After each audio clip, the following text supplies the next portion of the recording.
بسم اللہ الرحمن الرحیم. جو بقیہ تفسیر رہ گئی تھی انشاءاللہ آج وہ کمپلیٹ کروں گی آپ کے ساتھ. وَاتَّقُوا اللَّهَ إِنَّ اللَّهَ خَبِيرٌ بِمَا تَعْمَلُونَ، یعنی اللہ سے ڈرو کیونکہ وہ تمہارے تمام اعمال سے بخوبی واقف ہے. اس میں یہ ہے کہ اعمال کے بدلے میں ہی انسان کو وہ سارے کے سارے اس کے ساتھ ہیپنس جو ہے وہ ہوتے ہیں. اگر آپ اچھے اعمال کر رہے ہیں، اگر آپ اللہ تعالیٰ کے فرائض ادا کر رہے ہیں تو آپ کو اللہ تعالیٰ سے اچھی چیز ہی ملے گی. اگر آپ کے اعمال میں خرابی ہے، اگر آپ میں کوئی نہ کوئی یعنی کہ کسی طرح کوئی افیکٹ یا کچھ اس طرح کر کے ہے تو اس صورت میں آپ کا رزق کم کر دیا جاتا ہے. یا اگر اللہ تعالیٰ آپ کو بخشنے برائے تو آپ کو بیماری وغیرہ، کیونکہ بیماریاں گناہوں کا کفارہ ہوتی ہیں، آپ کو اس طرح کی تکلیفیں جو ہیں پہنچتی رہیں گی. خیر تکلیفیں اچھے انسانوں کو بھی پہنچتی ہیں، وہ کوئی نہیں اتنی بات، لیکن یہ کہ اعمال کے لحاظ سے آپ کا رزق جو ہے نا وہ ہوتا ہے. ان شارٹ ورڈز یہ چیز ہے. اور اسی لیے اللہ تعالیٰ نے قرآن کریم میں فرمایا ہے وعد اللہ الذین آمنوا، یعنی کہ اللہ تعالیٰ کا وعدہ ایمان والوں کے ساتھ جو ہے وہ اجر عظیم عطا فرمائے گا. اللہ تعالیٰ اجر عظیم عطا فرمائے گا. اور اللہ کی بندوں پر رحمت ہے، اپنے اعمال کے سبب وہ جنت نہیں پا سکتے.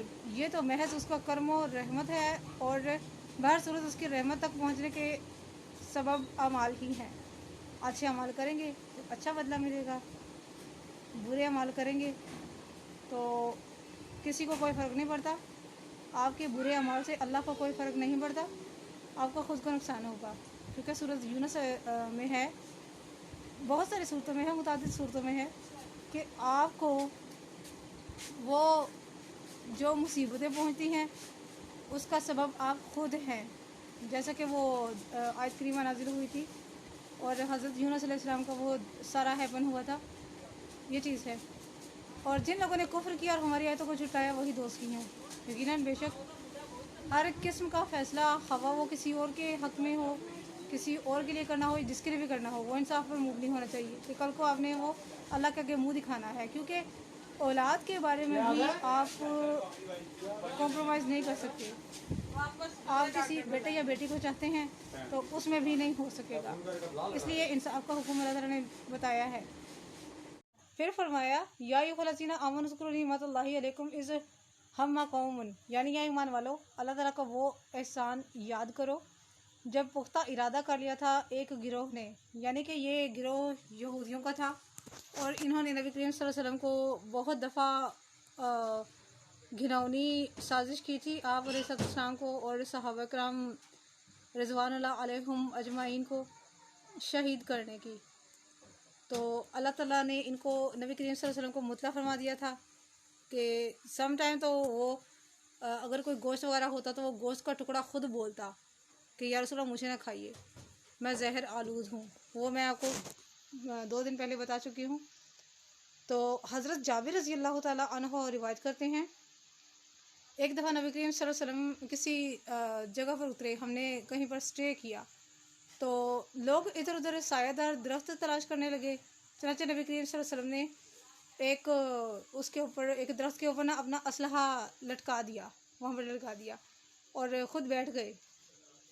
ایک بدو آیا، اس بدو نے تلوار نبی کریم صلی اللہ علیہ وسلم پر سونتی اور کہا آپ کو مجھ سے کون بچائے گا؟ نبی کریم صلی اللہ علیہ وسلم نے فرمایا اللہ عز و جل.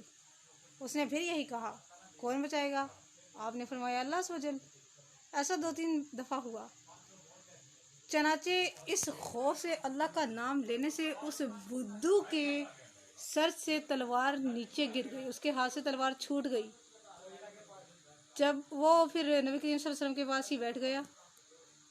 ممکن ہے اس کا تذکرہ کسی اور آیت میں آئے اور ممکن ہے کہ سورۃ انفال میں، سورۃ احزاب میں کہیں بھی آ سکتی ہے، اور اس کا ذکر جو ہے وہ طویل کر کے آئے.